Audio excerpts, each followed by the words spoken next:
Alhamdulillahirabbil alamin wassalatu wassalamu ala asrofil anbiya'i wal mursalin wa ala alihi washabihi ajmain. Amma ba'du. Asyhadu alla ilaha illallah wa asyhadu anna Muhammadar Rasulullah.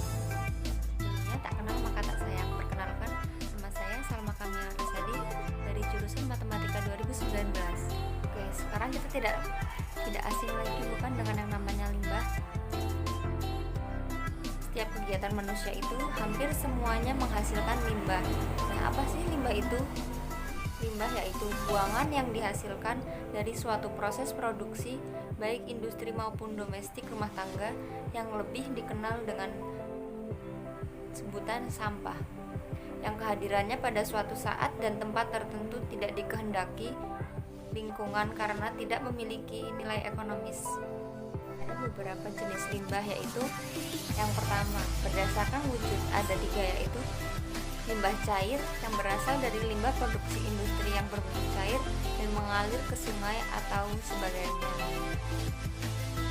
Limbah gas itu yang dibuang ke udara berbentuk gas atau asap. Contoh kecilnya yaitu asap kendaraan bermotor atau karbon monoksida CO.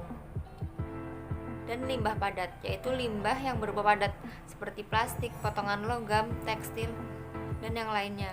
Dan biasanya dari limbah ini bisa diolah atau didaur ulang menjadi pernak-pernik dan bisa pula untuk kita jadikan UMKM atau usaha mikro kecil menengah. Oke, yang kedua, berdasarkan sumbernya, contoh kecilnya yaitu limbah domestik atau limbah rumah tangga, berasal dari kegiatan usaha seperti pasar, pemukiman, restoran, dan lain-lain. Limbah pariwisata itu limbah yang berasal dari sarana transportasi yang membuang sampahnya dengan sembarangan, jadi tercecer di bagian kayak tempat-tempat pariwisata gitu.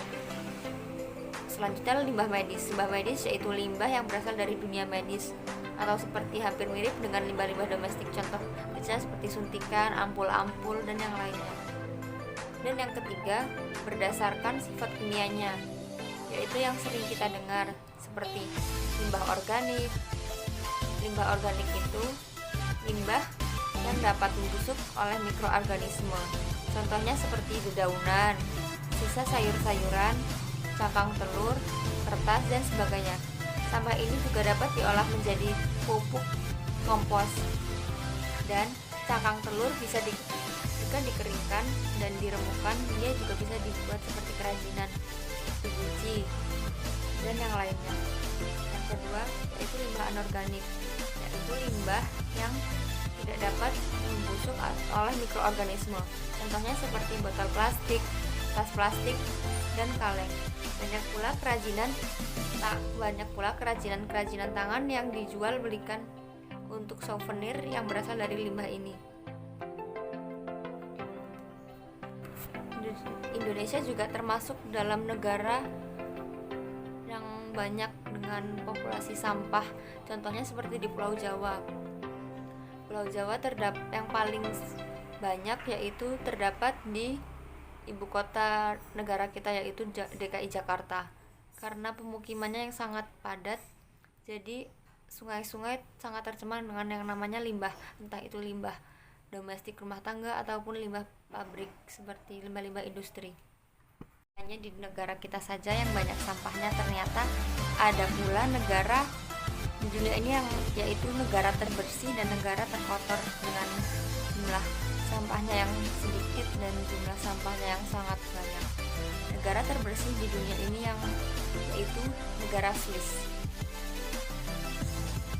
Oleh negara Swiss, negara yang terletak di pegunungan Alpen ini menjadi peringkat pertama dan mengalahkan 179 negara lain dalam hal kebersihannya.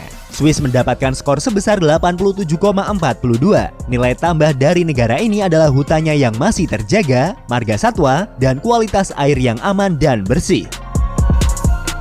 Swiss merupakan negara yang mampu memaksimalkan pemanfaatan sumber dayanya, baik sumber daya alam maupun sumber daya manusia. 60% dari kebutuhan listrik di negara ini memanfaatkan pembangkit listrik tenaga air, dan negara ini merupakan salah satu negara dengan pendapatan per kapita tertinggi di dunia. Keindahan alam di Swiss juga menjadikan negara ini banyak dikunjungi oleh para wisatawan.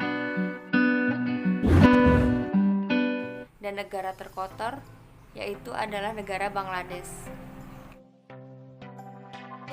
Yaitu Bangladesh, yang sejak tahun 1600-an, Sungai Buriganga menjadi jalur perdagangan yang tak pernah sepi dari transaksi jual beli, sekaligus menjadi sumber air minum utama dari seluruh masyarakat yang tinggal di Dhaka. Namun sangat disayangkan bahwa saat ini sungai ini sudah tercemar akibat limbah kimia, plastik, minyak, hingga limbah rumah tangga yang tergabung menjadi satu. Bahkan setiap harinya tercatat ada lebih dari 4,5 ribu ton sampah yang dibuang ke sungai ini.